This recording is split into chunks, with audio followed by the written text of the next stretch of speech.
In the mists of Norse mythology, beyond the realm of mortal men and above the roots of the world tree Yggdrasil, there exists a hall so magnificent that its golden roof could be seen from distant lands. This is Valhalla, the Hall of the Slain, where warriors who perished in battle found not an ending, but a new beginning. It is a place of eternal combat, endless feasting, and divine purpose, where the greatest heroes prepare for the final battle that would determine the fate of gods and men alike. Before we journey into the heart of this legendary hall, if you're passionate about exploring ancient mythologies and uncovering the stories that shaped human civilization, please consider subscribing to our channel. Your support helps us continue bringing these timeless tales to life. The name Valhalla derived from the Old Norse Valhöll, a compound word that revealed the hall's grim purpose. The first element, Valor, meant the slain, those who had fallen in battle. The second element, Hull, originally referred to a rock or mountain, not a hall. This etymology suggested that Valhalla was initially conceived not as a building, but as the Rock of the Slain, perhaps an eternal battlefield strewn with stones or located beneath mountain ranges. In an earlier vision of the warrior's afterlife, the Valkyries were understood as death demons who carried the souls of fallen warriors to a kind of eternal battlefield. It was unclear when Valhöll changed to the familiar Valhalla, a hall of heroes and kings served by Valkyries, but this image was established by the 10th century in the poem Grimnismal. In Norse belief, there are 5 primary realms where souls could go after death. Valhalla is one of these 5 destinations. The second is Folkvangr, ruled by the goddess Freyja, where some warriors who died in battle were taken. The third is Hel, a cold land governed by the goddess Hel, where most people who died of sickness or old age went. The fourth belongs to the goddess Ran, located beneath the sea, where those who drown spend their afterlife. The fifth option is the burial mound, where some dead continue their existence within their own graves. Valhalla is Odin's personal hall, his domain within the realm of Asgard, where he rules over the chosen dead. The hall exists specifically for Odin's purposes, and he presides over everything that occurs within its walls. In chapter 42 of the Prose Edda, the character Hai describes that, right at the beginning, while the gods were settling, they established Asgard, then built Valhalla. This placement in mythological chronology meant Valhalla was among the first great structures raised by the gods, built in anticipation of the conflict they knew must one day come. In stanzas 8 to 10 of Grimnismal, the god Odin, disguised as Grimnir, proclaimed Valhalla was in the realm of Gladsheimr. Gladsheimr, whose name meant bright home or shining home, served as the 5th heavenly abode in Asgard. Within this sacred precinct, all shining with gold, Valhalla occupies a vast place. Outside Valhalla's walls stood the golden tree Glasir, described in the Prose Edda as the most beautiful tree among gods and men. Its leaves gleamed like precious metal, marking the approach to the hall. Nearby grew a more humble plant that would play a pivotal role in Norse mythology. The mistletoe that was used to kill the god Balder was described as growing west of Valhalla, linking the hall to one of mythology's most tragic events. Balder's death in poetic Edda, poem Völuspá, is referred to as the Woe of Valhalla. Those who dwelled within Valhalla are called the Einherjar, a name meaning army of one, or those who fight alone. These are not merely any fallen warriors, but those specifically chosen from battlefields across Midgard. In chapter 20 of the Prose Edda book Gylfaginning, the character Third tells Gangleri that Odin is called Valfather, meaning father of the slain, since all those who fell in battle are his adopted children. The selection process involves divine intervention. When battle raged and men fell, Odin sends off his Valkyries, warrior maidens who serve as choosers of the slain. These supernatural women fly over battlefields, observing the combat below, and select the worthiest warriors. In chapter 35, the character Hai describes that Odin sent Valkyries to every battle, that they allotted death to men, and governed victory. However, not all warriors who die in battle go to Valhalla. Odin receives half of the slain to dwell in Valhalla, where they become the Einherjar. The other half go to the hall Sessrumnir, located in the field of Folkvangr, presided over by the goddess Freyja. The ancient texts never explained exactly how this division was made, or what criteria the gods used to choose one warrior over another. This remains one of the mysteries of Norse afterlife beliefs. Some scholars believe Freya chose first among the fallen warriors, while others suggest she and Odin value different qualities in their chosen warriors. Not even all those selected by the Valkyries were guaranteed entry to Valhalla. Odin exercises the final judgment over who would join the Einherjar. While there are certainly many who are admitted into this realm, there is a certain quality that must be upheld, because Odin needs these warriors to support him in a battle against Fenrir during Ragnarök. The god sought not merely brave fighters, but the most skilled and fearsome warriors who could make a difference in the final conflict. Interestingly, Odin sometimes manipulates battles to ensure specific warriors die and enter his service. In the poetic Edda poem Lokasenna, the trickster god Loki accuses Odin of meddling in battles, determining victory not by justice but by his need to recruit warriors for Valhalla. This darker aspect of Odin's character reveals that the god would sacrifice the inferior fighter to claim the superior one for his army. The physical description of Valhalla comes primarily from the poetic Edda poem Grimnismal, where Odin himself detailed its construction. Odin described Valhalla as shining and golden, and it rose peacefully as seen from afar. Yet this peaceful appearance from a distance belied the martial nature of what lay within. Valhalla has spear shafts for rafters, a roof thatch with shields, coats of mail strewn over its benches, a wolf hung in front of its west doors, and an eagle hovering above it. Every element of the hall's construction incorporated the implements of war. The shields that formed the roof gleam golden in the light, while chainmail lay scattered across the benches where warriors would sit to feast. The wolf and eagle, Germanic beasts of battle, serve as constant reminders that combat was ever near. But the most staggering aspect of Valhalla was its immense size. According to the poem Grimnismal, Valhalla has 540 doors. Through each door, 800 Einherjar would march out side by side to fight the forces of chaos during Ragnarök. This arithmetic reveals the hall's true purpose. 540 doors multiplied by 800 warriors per door meant Valhalla would ultimately house 432,000 warriors, an army vast beyond mortal comprehension. The gateway to Valhalla bore the name Valgrind, the ancient and sacred gate through which all the chosen dead must pass. Life, or rather, existence, in Valhalla follows an eternal pattern of combat and celebration. In chapter 41 of Gylfaginning, Gangleri asks what the Einherjar did every day when they were in Valhalla.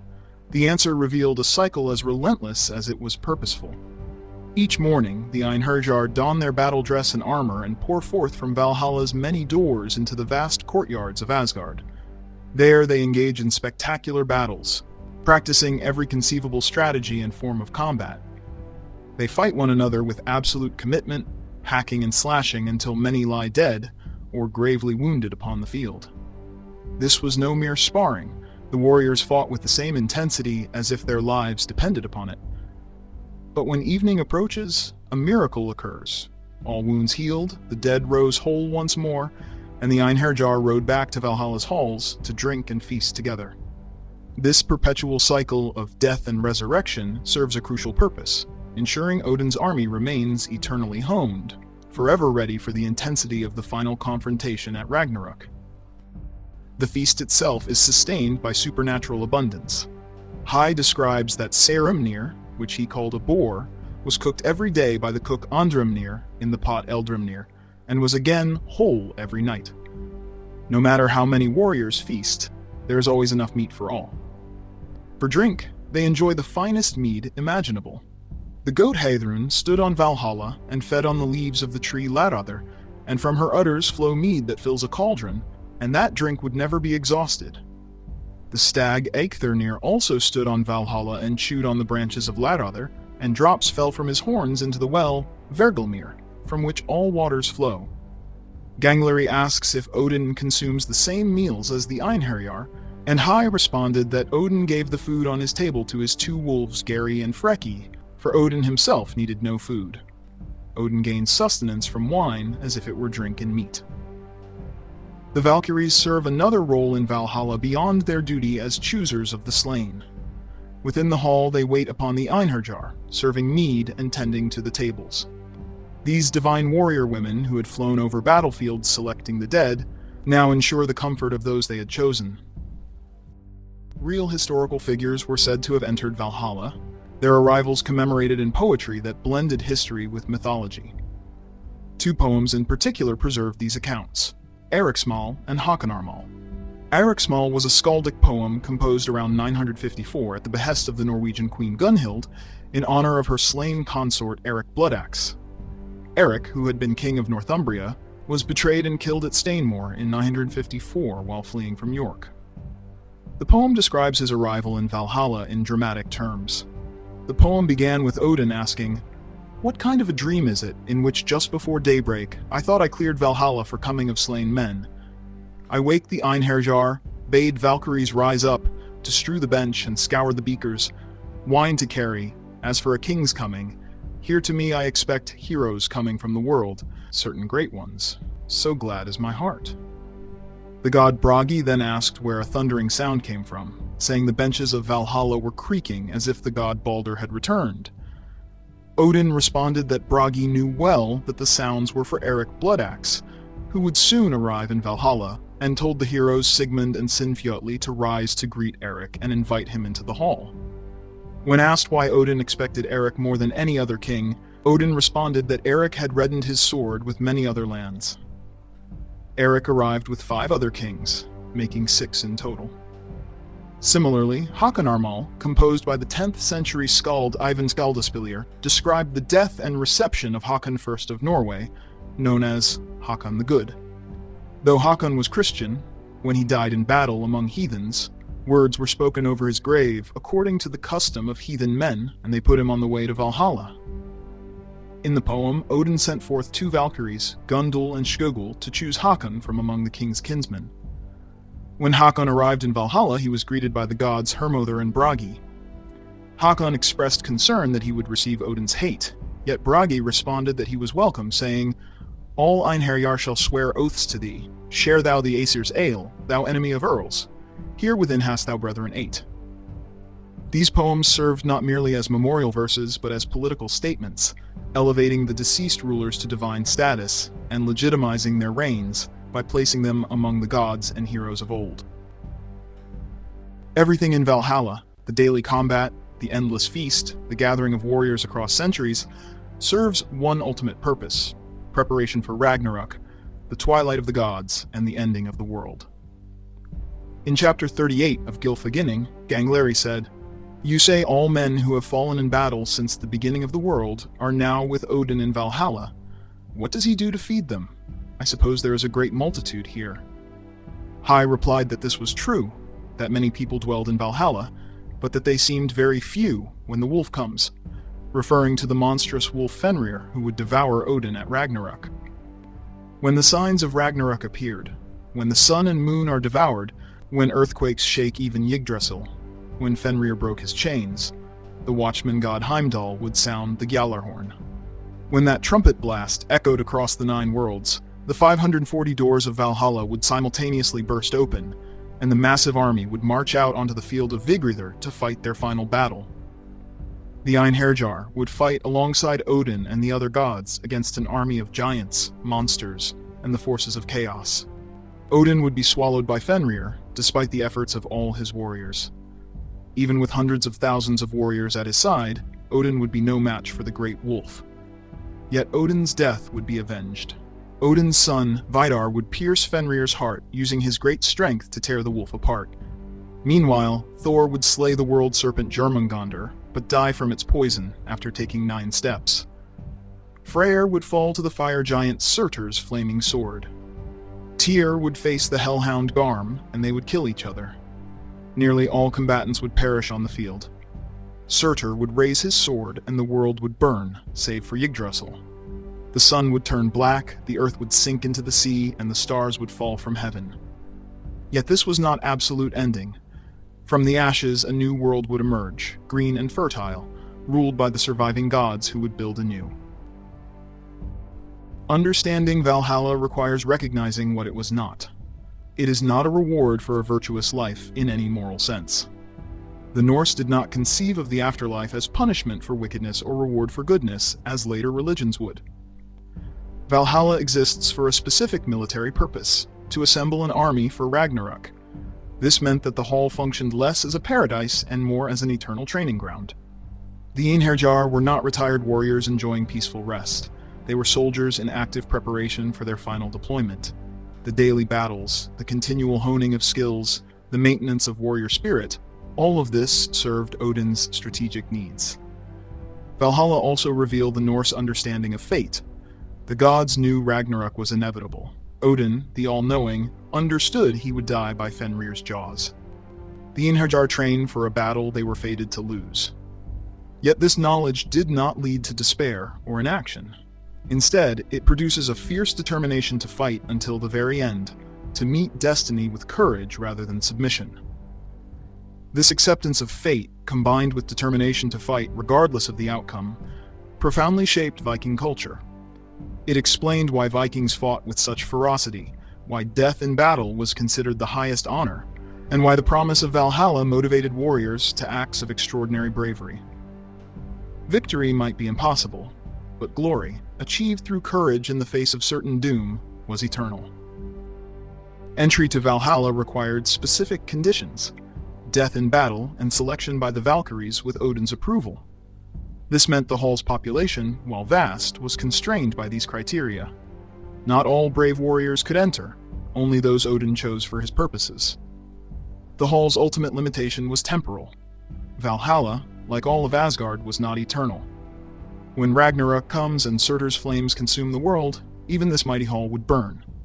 The Einherjar would march forth for their final battle, and Valhalla itself would be destroyed in the conflagration that ended the Age of the Gods. Yet in this destruction lay Valhalla's greatest power. It ensured that when the final battle comes, the forces of order would not face annihilation without resistance.